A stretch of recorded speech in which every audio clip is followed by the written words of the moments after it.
warahmatullahi wabarakatuh. Perkenalkan, nama saya Nela Adila Syaradi Putri dengan NIM A1C023192. Di sini saya akan membahas terkait hospitality taxation, yang dimana perpajakan hotel atau hospitality taxation adalah serangkaian aturan, kewajiban, tarif, dan juga mekanisme perpajakan yang dikenakan kepada seluruh usaha yang bergerak di sektor akomodasi. Sistem perpajakan ini mencakup pajak pusat dan juga pajak daerah, serta mengatur semua layanan yang ditawarkan oleh hotel secara komersial.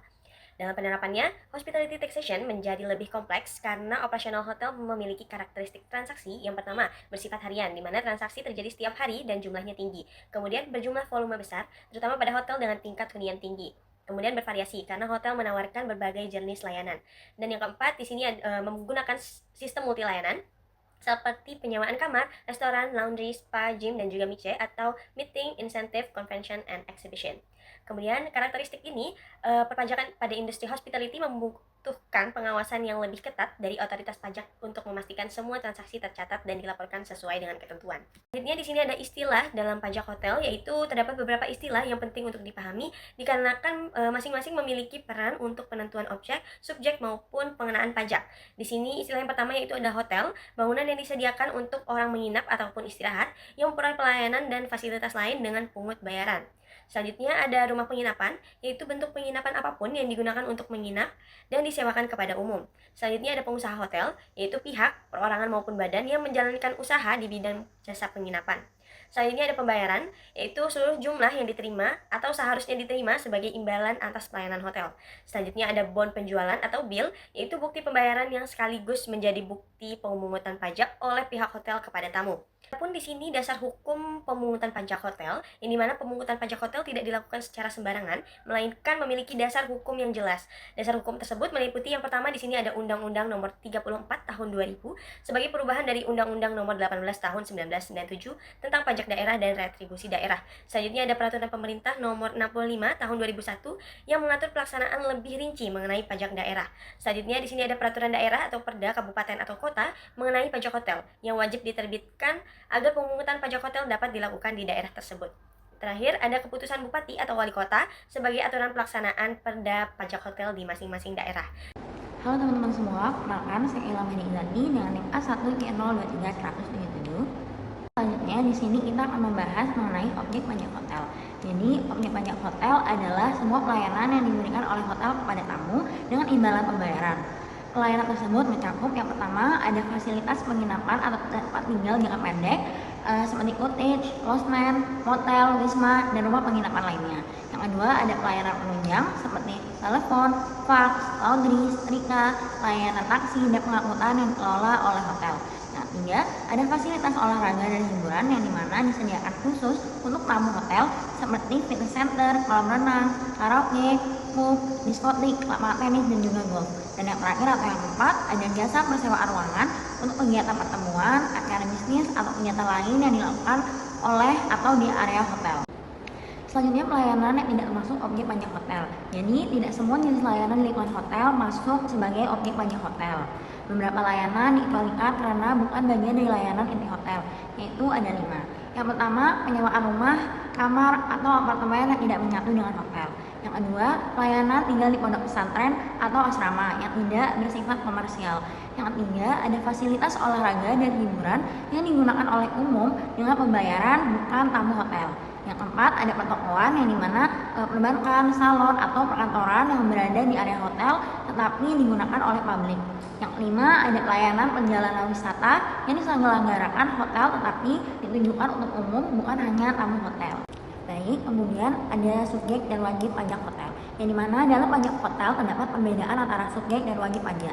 Yang pertama, subjek pajak hotel adalah orang pribadi atau badan yang melakukan pembayaran atas layanan hotel tersebut.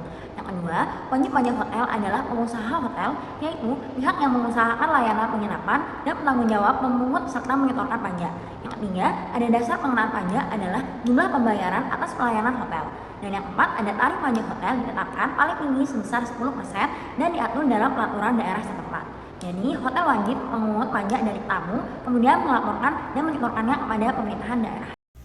Hai, perkenalkan nama saya Nima Dibela Novinita Tema dengan NIM A1C02310098. Kemudian ada materi hospitality compliance, yaitu kepatuhan pajak dalam industri hospitality mencakup kewajiban hotel untuk memenuhi seluruh ketentuan perpajakan, baik dalam pencatatan, pelaporan, maupun pembayaran.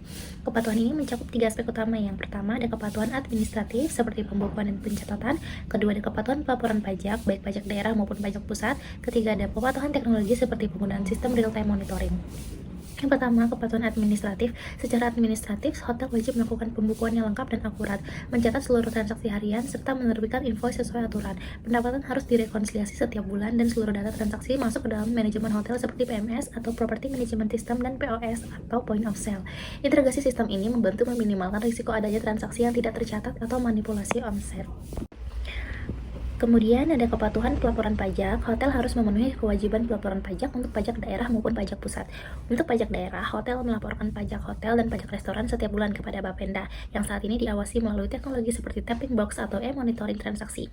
Untuk pajak pusat, hotel diwajibkan melaporkan SPT masa PPN, PPh 21, PPh 23, dan SPT tahunan badan melalui platform digital seperti e-faktur, e-bupot, dan e-billing.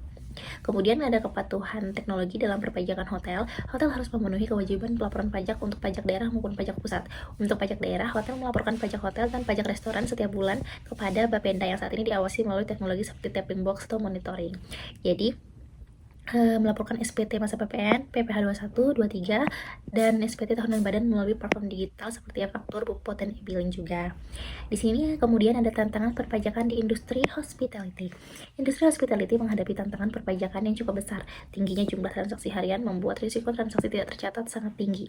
Selain itu, fluktuasi tingkat hunian membuat perhitungan pajak dinamis dari waktu ke waktu. Dengan banyaknya layanan yang ditawarkan, hotel dapat terkena hingga 6 jenis pajak berbeda. Jumlah karyawan yang besar juga menjadikan perhitungan PPh 21 lebih kompleks. Halo, perkenalkan nama saya Nikade Asti Sadiani dengan NIM A1C023100094. Apa sih itu KEK?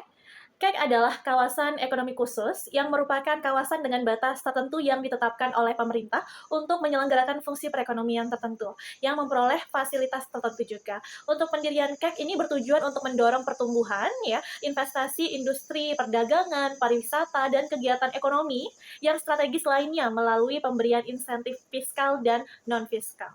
Kenapa sih diperlukannya KEK? Ada beberapa alasan mengapa diperlukannya KEK. Yang pertama, yakni untuk mendorong pertumbuhan ekonomi nasional dan daerah. Yang kedua, ada menarik investasi domestik dan asing. Untuk yang ketiga, menciptakan lapangan pekerjaan. Yang keempat, meningkatkan daya saing industri nasional. Yang kelima, mendorong ekspor dan substitusi impor. Yang keenam, untuk mengakselerasi pembangunan infrastruktur yang strategis. Yang ketujuh, untuk memfasilitasi integrasi rantai pokok industri.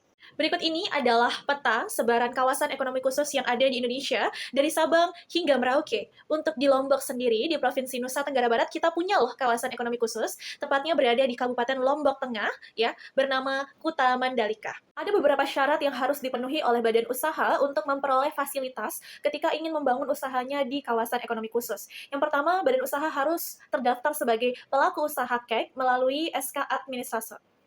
Yang kedua, kegiatan usaha semua jenis yang diizinkan oleh KEK. Yang ketiga, harus memiliki izin usaha. Yang keempat, memiliki rencana investasi dan realisasi yang jelas. Yang kelima, melakukan kegiatan usaha di dalam KEK. Yang keenam, memenuhi minimum investasi khususnya untuk yang fasilitasnya besar. Yang ketujuh, memenuhi kewajiban pelaporan dan kepatuhan perpajakan. Yang kedelapan adalah memisahkan pembukuan untuk KEK dan di luar KEK. Perkenalkan, nama saya Netania Alifah Maulani dengan NIM A1C022125. Meskipun KEK menawarkan berbagai fasilitas perpajakan, hal tersebut tidak berarti pengusaha hotel bebas dari kewajiban membayar pajak daerah. Dalam konteks hospitality taxation, usaha hotel dan akomodasi yang beroperasi di dalam KEK tetap wajib memungut pajak barang dan jasa tertentu atau PBJT yang merupakan pajak daerah sesuai Undang-Undang Nomor 1 Tahun 2022 tentang hubungan keuangan antara pemerintah pusat dan pemerintah daerah. Patuhan pajak yang lebih kompleks, pelaku usaha di KEK wajib mematuhi pajak nasional dan daerah, menggunakan fasilitas sesuai dengan aturan, dan melaporkan transaksi ke Bapenda. Ketidaksesuaian dapat berakibat pada pencabutan fasilitas dan sanksi pajak. Tantangan integrasi sistem pengawasan digital. Infrastruktur digital di banyak KEK belum optimal sehingga pelaporan digital terhambat. Pelaku usaha perlu memperkuat pencatatan internal untuk tetap mematuhi aturan DJP dan pemerintah daerah. Pentingnya pengelolaan kepatuhan secara profesional. Meski KEK memberi keringanan fiskal, kepatuhan pajak tetap wajib dikelola secara profesional agar terhindar dari pelanggaran administratif yang dapat mengancam keberlanjutan fasilitas fiskal. Secara keseluruhan, KEK menawarkan peluang besar bagi industri hospitality melalui insentif pajak, namun juga menuntut kepatuhan yang lebih tinggi. Hotel dan resort di KEK harus mematuhi aturan perpajakan secara rinci dan menerapkan hospitality compliance yang optimal untuk menjaga akuntabilitas dan keberlanjutan usaha. Baik, selanjutnya kita masuk ke dalam pembahasan kasus perpajakan hotel di kawasan ekonomi khusus atau KEK, yaitu Sun Moon Beach Hotel yang merupakan hotel bintang 5 yang terletak di kawasan ekonomi khusus Mandalika, Nusa Tenggara Barat. Yang dimana hotel ini baru saja berdiri di tahun 2025 dan dikelola oleh PT Sun Moon Beach. Sebagai bagian dari KEK, hotel ini mendapatkan berbagai fasilitas insentif pajak yang berlaku khusus untuk perusahaan yang beroperasi di kawasan tersebut, seperti pembebasan PPN untuk barang dan jasa tertentu, kemudian adanya pengurangan tarif PPh badan, dan fasilitas lainnya. Sun Moon Beach Hotel menawarkan berbagai layanan termasuk kamar hotel, restoran, spa, kolam berenang, ruang pertemuan, dan juga tempat hiburan. Sebagai bagian dari kawasan ekonomi khusus, hotel ini juga berkontribusi dalam pengembangan pariwisata ekonomi lokal. Ada data keuangan hotel untuk tahun 2025. Ada soal, yang pertama yaitu hitunglah penghasilan kena pajak yang harus dilaporkan oleh PT Sun Moon Beach Hotel pada tahun 2025. Perhatikan bahwa hotel mendapatkan insentif pajak di KEK yang mengurangi tarif PPh badan menjadi 10% daripada tarif umum yaitu 25%. Perhitungkan pengeluaran yang dapat dikeluarkan. Maka jawabannya di sini berdasarkan data yang terdapat dalam soal, total pendapatan hotel di tahun 2025 yaitu sebesar 26 miliar rupiah. Sedangkan total biaya yang dikeluarkan itu sebesar 18 miliar 200 juta rupiah. Sesuai dengan ketentuan Undang-Undang PPh nomor 36 tahun 2008, PKP dihitung dengan cara mengurangi seluruh biaya yang diperoleh dengan total pendapatan. Dengan demikian, PKP dapat dihitung dengan cara 26 miliar dikurangi dengan 18 miliar 200 juta, didapat hasil sebesar 7 miliar 800 juta rupiah. Meskipun hotel berlokasi di kawasan ekonomi khusus Mandalika, fasilitas KEK tidak mengubah PKP karena PKP dihitung dengan mengikuti Undang-Undang PPh nomor 36 tahun 2008. Namun KEK memberikan insentif tarif PPh badan sebesar 10% sebagaimana yang diatur dalam PP nomor 40 tahun 2021 pada pasal 20 hingga 22. Maka tarif yang digunakan yaitu bukan tarif umum sebesar 22-25%, melainkan menggunakan tarif khusus KEK yaitu sebesar 10%.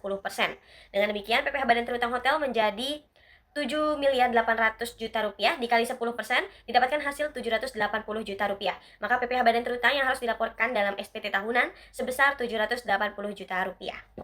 Soal kedua, yang dimana bunyi dari pertanyaannya adalah hitunglah jumlah PPh 21 yang harus dipotong dan disetor oleh PT Sun Moon Beach Hotel untuk seluruh karyawan yang bekerja di hotel, dan asumsikan ada 200 karyawan dengan rata-rata gaji bulanan sebesar 5 juta serta tunjangan sebesar 500.000 per bulannya. Baik, di sini kita akan menjawab yang dimana terdapat 200 karyawan yang masing-masing menerima gaji sebesar 5 juta dan tunjangan 500.000 per bulan. Sesuai ketentuan UU PPh nomor 36 tahun 2008, UU HPT nomor 7 tahun 2021, perhitungan PPh 21 dilakukan dengan mekanisme sebagai berikut. Yang pertama, menghitung penghasilan neto per karyawan. Yang dimana pertama penghasilan bruto dikurangi biaya jabatan sebesar 5% sesuai dengan pasal 21 ayat 3 PP nomor 55 tahun 2022 dengan batas maksimal 500.000 per bulan. Jadi perhitungan biaya jabatannya adalah biaya jabatan sama dengan 5% dikali 5.500.000 sama dengan 275.000. Nah, karena perhitungan ini tidak melebihi batas maksimum, jadi seluruhnya dapat dikurangkan sehingga penghasilan neto bulanan karyawannya adalah yaitu penghasilan itu sama dengan 5.500.000 dikurangi 275.000 sama dengan 5.225.000. Lalu di sini ada yang kedua yaitu menghitung penghasilan neto setahun. Yang dimana penghasilan neto setahun sama dengan 5.225.000 dikalikan dengan 12 bulan. Yang dimana menghasilkan 62.700.000. Lalu cara yang ketiga yaitu mengurangi PPKP, yang dimana PPKP sesuai peraturan Menteri Keuangan PMK nomor 122/PMK 010/2015 untuk wajib pajak TK0 adalah PPKP-nya sebesar 54 juta rupiah, sehingga penghasilan kena pajak atau PKP-nya sebesar 62.700.000 dikurangi 54 juta menghasilkan 8.700.000 rupiah. Baik, lalu di sini kita akan menghitung PPh 21 terutang per karyawan, yang dimana berdasarkan tarif progresif pasal 17 UU PPh, tak bisa pertama sampai dengan 60 juta setahun dikenakan tarif pajak sebesar 5%. Jadi PPh 21 per tahun sama dengan 5% dikali dengan 8.700.000 menghasilkan 435.000. Nah, untuk mengetahui potongan per tahunnya, potongan per bulannya yaitu PPh 21 per bulan sama dengan 435.000 dibagi dengan 12 bulan sama dengan Rp36.250. Selanjutnya, yang kelima atau cara terakhir yaitu menghitung total PPh 21 untuk 200 karyawan tersebut. Jadi mana? Karena jumlah karyawan adalah 200 orang, maka total PPh 21 bulanan yang harus dipotong dan disetorkan adalah yaitu total PPh 21 sama dengan Rp36.250 dikalikan 200 karyawan menghasilkan Rp7.250.000, yaitu adalah setoran yang harus disetorkan selama per bulannya. Nanti Rp7.250 ini dikalikan selama per tahunnya. Selanjutnya pembahasan kasus 3. Soalnya, hitunglah total pajak hotel dan restoran yang harus dibayar oleh hotel berdasarkan pendapatan yang diperoleh dari kamar hotel dan restoran, berdasarkan aturan perpajakan daerah.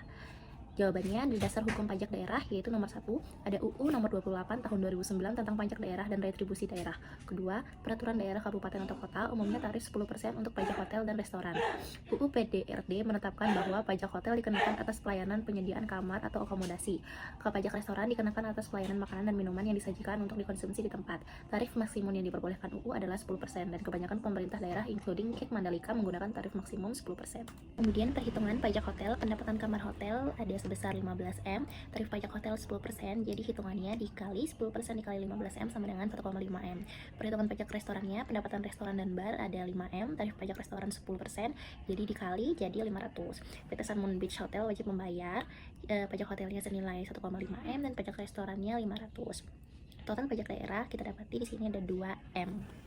Soal kasus nomor 4, yakni jelaskan pengaruh insentif pajak yang diberikan untuk hotel di kawasan ekonomi khusus KEK terhadap strategi bisnis hotel tersebut, terutama dalam hal pengamatan pajak dan pengembangan fasilitas. Untuk dasar hukum fasilitas KEK, nomor 1, Undang-Undang nomor 39 tahun 2009 tentang KEK. Yang kedua ada PP nomor 40 tahun 2021, khususnya pada pasal 20 hingga 23 mengenai fasilitas PPh Badan, PPN, dan PPNBM, kemudian bea masuk dan cukai. Yang ketiga, PMK 239 garing PMK.03 garing 2020 terkait PPN dan PPNBM tidak dipungut di KEK.